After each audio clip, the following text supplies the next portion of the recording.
I love spreading misinformation.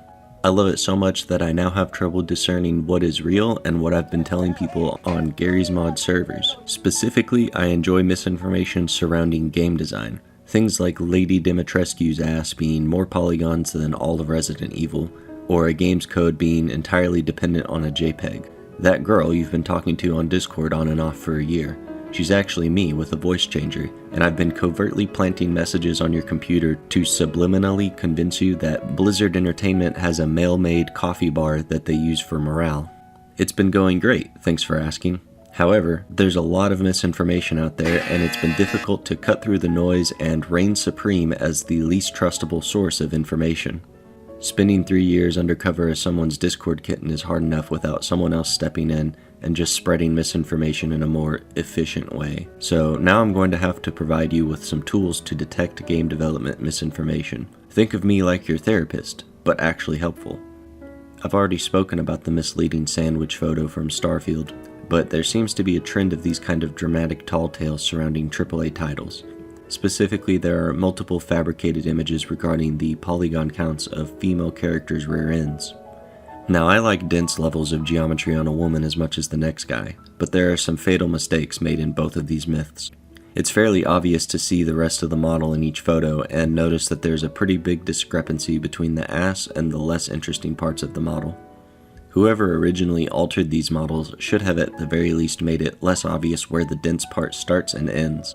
They both still have the exact area they subdivided highlighted in its entirety. A real example usually won't keep these specifically dense parts of the model highlighted. If you want to actually create a myth like this, I'll show you how to make it more believable.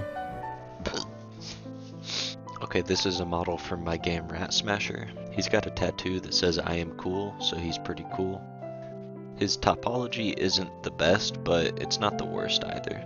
For simplicity's sake, I'm just going to alter his pants and nothing else. So we're going to add a subdivision modifier right off the bat to give it more plausible deniability that this guy's ass is supposed to look like this. And after that, we want to kind of evenly distribute the polygons instead of subdividing the whole area outright. With a good pattern of subdivision now, we'll move on to give it a little more volume. We'll use the sculpt tool to create kind of some lumps, and then we'll smooth that out into a more appropriate shape. After that, we'll symmetrize the side that looks better than the other, and with that we have a much more believable example.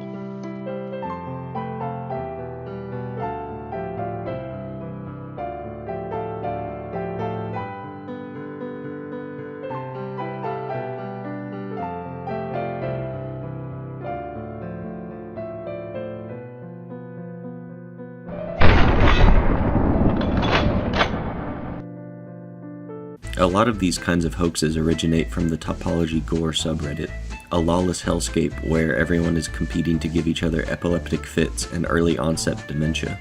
The load-bearing coconut myth may also stem from the Reddit shithole. Multiple posts claim that a coconut in the files of Team Fortress 2 is hardwired into the game and will cause irreparable damage to the fabric of reality if removed. This received widespread attention and media coverage. Also claimed was that the code included some developer comments pointing out the importance of the coconut. Both of these things are not true, however. Much like removing System 32, you can safely remove the coconut.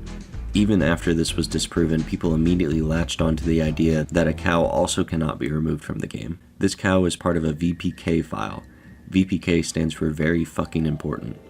So to delete the cow, you have to remove the entire VPK file containing other important things.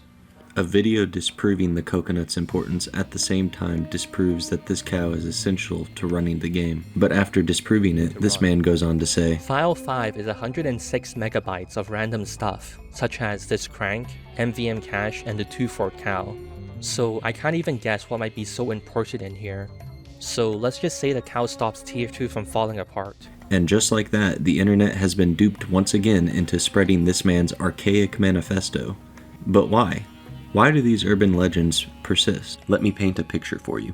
You've just finished a 13-hour shift of trying to make your first character model, and your wife is pissed because the mortgage isn't being paid by your male gigolo side job. You take a look at your model and realize you've somehow made a person and a biblically accurate soccer ball at the same time. The moral of the story, you ask? Game development can be boring, and at the same time, it can be so painstakingly difficult you start to develop thoughts you aren't allowed to divulge in a public YouTube video. While you're working on the project, the bar is sort of a moving target. It can be intimidating for sure. Typically, my morning starts with me weeping at my desk for about 30 minutes. As such, game developers require a multitude of coping mechanisms. Knowing a AAA company failed at something you couldn't fuck up if you had severe brain damage works nicely as a surrogate for all of your shortcomings. It satisfies a deeply entrenched need in our primate brains, originating from our cave-dwelling ancestors who discovered the joys of not being the one in the tribe being skull-fucked by a saber-toothed tiger's oral namesake. When I read a post about a man who shits in jugs and puts them in his attic so he doesn't have to leave his room, I don't bother with any due diligence, because the world is such a large place that something as bad or worse is bound to have happened at some point, and it makes me feel better to know someone out there is doing worse than I am. Similarly, when someone hears that the devs of Crash Bandicoot passive-aggressively named their character models OBJ motherfucker, they want to believe in that, because it means they're miserable with us too. And it's also really funny to think about.